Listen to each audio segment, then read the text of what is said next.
Witam Was bardzo serdecznie w kolejnym odcinku z perspektywy rywala. Niestety okazało się, że mój głos się nie nagrał, ale udało mi się dograć te pytania. Pamiętałem, co mówię, o czym rozmawiałem z Majkiem w postprodukcji. Udało mi się jakoś dograć. Odpowiedzi Majka nagrały się perfekcyjnie, także zapraszam na materiał i mam nadzieję, że nie będzie Wam to bardzo przeszkadzać. Well, you're more than welcome. Thank you for having me. I'm good. Thank you. I was looking forward to it because actually this is not the first time we've been asked to talk about Sparta Prague internationally. You're the second one in our history. When we were in the Champions League last year, we had people from the Manchester City podcasts. So they were asking me what you expect from the game, and I was very honest, and I said not to lose too much. And I think it was something like 5-6-0, so that didn't go very well. I'm sure it will be better with Polish clubs. So yeah, when we speak about Polish clubs, what do you know about Legia and Raków? Because Sparta will play first with Raków and later with Legia. So what do you think about them? So the truth be told, in all honesty, in the Czech Republic, we don't really follow Polish football, to be completely honest, and I believe it's the same for you guys. I don't think in Poland you're much interested about what's happening in the Czech Republic. We all watching the Premier League and the Spanish League, of course, but you know that's not so interesting. Vice versa for both of us. However, of course, we know we're playing Rakov. We know we're playing Legia. Especially with Rakov, just yesterday we recorded a new episode of our podcast where we always, at the end, we talk about the next game.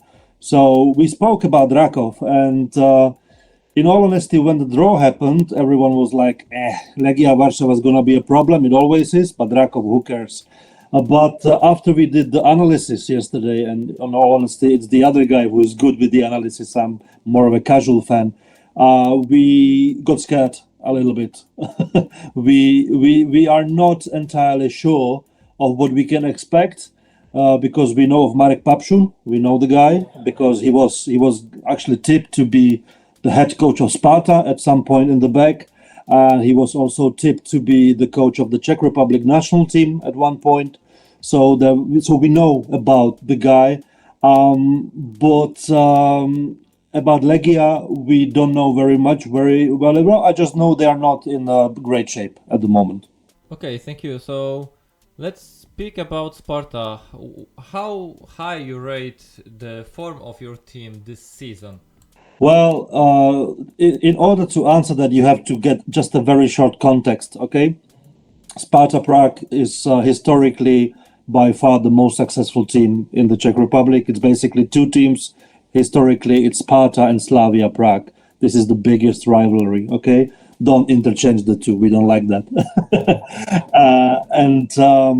So we've been waiting for the title for like 15 years. It was a massive, long wait. And then out of nowhere, we had this coach called Brian Priske. He's from Denmark. He came to us from the Royal Antwerp from Belgium. We didn't know the guy at all. But we immediately fell in love with him because he's very different from the Czech coaches, maybe even Polish coaches. He's very elegant. He's very nice. He's very strict and precise. He looks like a proper international coach. Okay, and with him, we immediately won the league. And in the second season, we won the league and the cup, so we won the double. So he became something like a god to Sparta supporters. And we were hoping for him to continue this journey in the Champions League. But then suddenly out of nowhere, he's left us. He just said, no, I don't want to be a coach of Sparta anymore. And he went to Feyenoord, Rotterdam.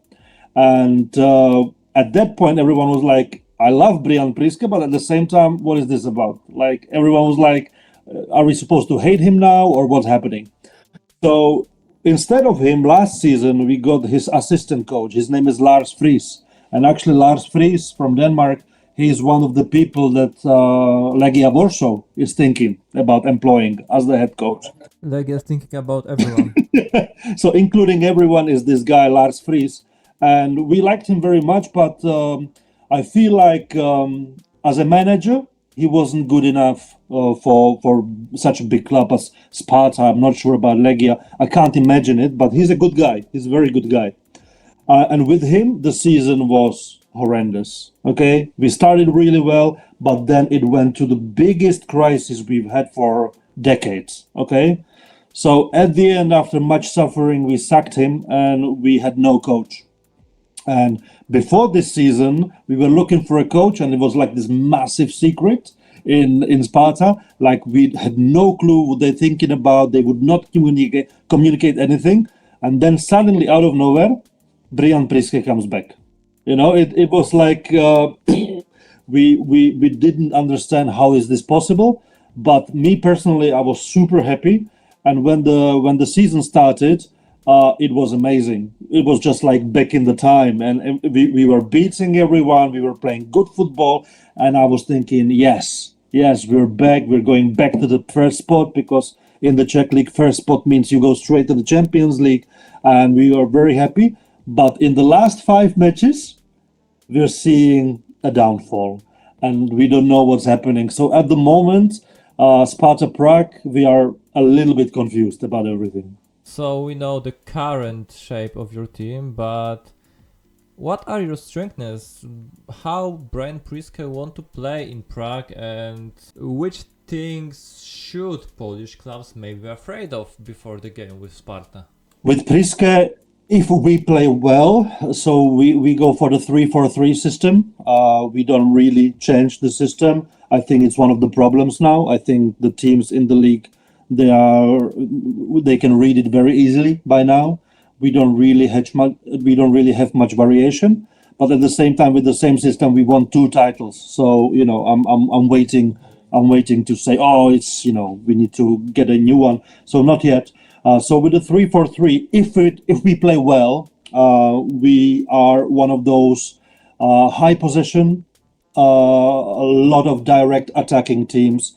We keep the ball. But we don't play around your big box just like Manchester City. We don't really do any of that Barca tiki-taka stuff. We just go direct, and we have some players like Lukáš Haraslín, who is one of the best Slovakian player, who, when they are in form, they can do magic, they can do wonders. We have Angelo Preciado on the right wing back, who is the Ecuadorian international. You know, he's like a proper guy who plays for their national team. And there's few young talents in there as well. So if it clicks, if it gels, we play direct, we play fast, we play a high intense combination football. We press a lot, and we keep the ball a lot. So we don't really get you much chances to actually score because you don't have the ball. But that's the ideal situation, and we used to be like that just 1 month ago. But from then on, it suddenly started to fall apart. So yeah, you told us that when it's everything okay, you will play very well and very direct, but how does it look when you are not in good shape, when the form is not there? What are your weaknesses? What are the weaknesses of Sparta? Yes, of course. No, what is wrong we can see right now. So at the moment, the biggest problem we can see is, I feel like the team doesn't have enough hunger in them. There's a lot of players in our squad who were amazing 2-3 years ago, and I think they're sort of reaching the end of their careers, and I think they're starting to be a little bit more comfortable. I also feel like at the moment we lack a proper captain, because we used to have Ladislav Krejci, who now plays very well for Wolverhampton in the Premier League. I mean, Wolverhampton is not doing very well, but the guy is doing well. So he's a defender. He's a central defender or left center defender, and he used to be our captain. And with him, we were so, no nonsense. It was just like, we are Sparta Prague and we had to win. When he left, we sort of didn't have the leadership on the field. Now, Lukáš Haraslín, the guy I mentioned from Slovakia, he is a good captain. He's a very good captain, but he's been injured for a long time. Only now he's coming back. So I feel like the team on the pitch is not really gelling. The team is not really clicking together. But just the game yesterday, when we started to play fast, because we had to equalize, we immediately equalized. The quality is there. But the moment we equalized, we stopped playing again. It doesn't make sense. I don't know. The problem with the team is mental at the moment. You told us about Lukas Haraslin, we know him of course from Lechia Gdańsk, and about this guy from Ecuador. Which are the different key players of Sparta Praga? Well, in the midfield, we have his name is Kaan Kairinen. He is a Finnish international. I think he wanted to leave us this last window, but I think Sparta was like, 6 more months, please, because we need to stabilize. He's playing in the center of the field, and he is very good. He's very good. He's consistent. He's one of those players. He gets the ball. He moves it forward. Sometimes what we see is a lack of. The problem is not him. The problem is around him. There is not enough quality sometimes to go with him. Last season or the season before that, he's still with us. I love him very much, but he's out of form at the moment. His name is Birmancevic. He was 2 years ago the best player in the league by far. He is from, my God, I don't want to make a mistake now, Serbia. Old Yugoslavia or one of the Balkan countries? One of the Balkan countries. I hope I'm not making a mistake now, because those boys, they don't like it. And of course, we have up front, we have Albion Rahmani, who is from Kosovo. This guy is amazing, but he is kind of moody, It depends. He is by far the most expensive player. When he wants to play, when he gels with his teammates, he can do things on the level of world-class football. Like, his finishing is impeccable. But sometimes, these guys are all the same, When he doesn't feel like it, when the match doesn't go his way, he becomes frustrated, and he just kind of disbalances the whole team. So coming to an end, I want to ask you about the perspective of UEFA Conference League in Czech Republic, because in Poland we love UEFA Conference League. It is our European Cup, it's Polish European Cup. And what is the point of view in the Czech Republic? That is a very, very good question, I have to say, David, because we are having endless discussions at the moment. The number one team, the champion of the Czech League, goes straight into the Champions League. Okay, Slavia Prague is playing Arsenal tomorrow. Last year we were playing Manchester City, and we are being trashed. Okay, of course we are.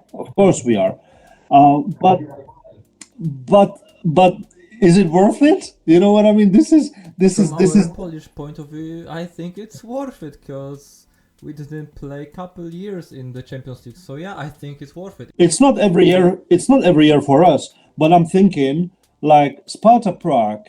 If Sparta Prague is in form, okay, if they are in form and they have a lot of luck, they can think about winning the Conference League. But, like, I'd say it's a 15% chance, okay, even 10% chance. But it's not impossible. When everything clicks, it's not impossible. It's not impossible. In Europa League, you can do some interesting results, and you have to be very, very good to actually, not to be embarrassing, okay? With Champions League, of course you get the money. Of course you get the beautiful Champions League anthem. But it's a big discussion. Some people like me are saying, why do we want to be in the Champions League so much? We are not good enough, but I love being there. And at the same time, people are like, Conference League, it's like a Balkan Cup. It's like, let's win it then. Let's become European champions of Conference League, because you can win the league any year, okay? But with something like Conference League, it's once in a lifetime opportunity. So let's try it. And I don't think we're gonna win it this year, because we didn't do very well last round in Rijeka, where we actually played over 2 days, because the first half was stopped due to the rain. The rain was so heavy they stopped it, and the day later we lost. So I don't think we're gonna go very all the way, but it's not impossible. And I like the chances, and I like to go to the European night, the European Cup, thinking we can actually win something. Of course I love to go and see Liverpool play like we did 2 years ago. But it was 6-0. It's not much fun. So, coming to an end, what is your prediction before the game? How the game can look like? And of course, what will be the result? with Rakov, we actually do predictions in my podcast. So at the end, we both agreed we're gonna win 2-1. I think the team needs to show that they are still good. So on Thursday we're playing at Letna in Prague. The atmosphere is going to be sold out. We sell out every game. So the team, they need to perform, and I think they will. But I think it's going to be a lot more difficult than a lot of Czech people think. But I keep saying I'm scared about the Legia game because first of all, no, you don't. We are not very good away from home. We are not very good away from home, and there is a lot of there's a lot of emotions between the Legia fans and the Sparta fans. So God knows what kind of atmosphere is gonna be happening in. So thank you so much for coming to my podcast, and maybe there will be another opportunity to speak, to talk, because yeah, we have 40 Polish teams in the UEFA Conference League, and the possibility to play with Polish team is quite high. Anytime, David. It was fun. Thank you for one more time for coming. All the links to Mike always of course below. Dziękuję wam bardzo za oglądanie. My słyszymy się następnym razem. Oczywiście pamiętajcie o subskrybowaniu. Do następnego razu i na razie.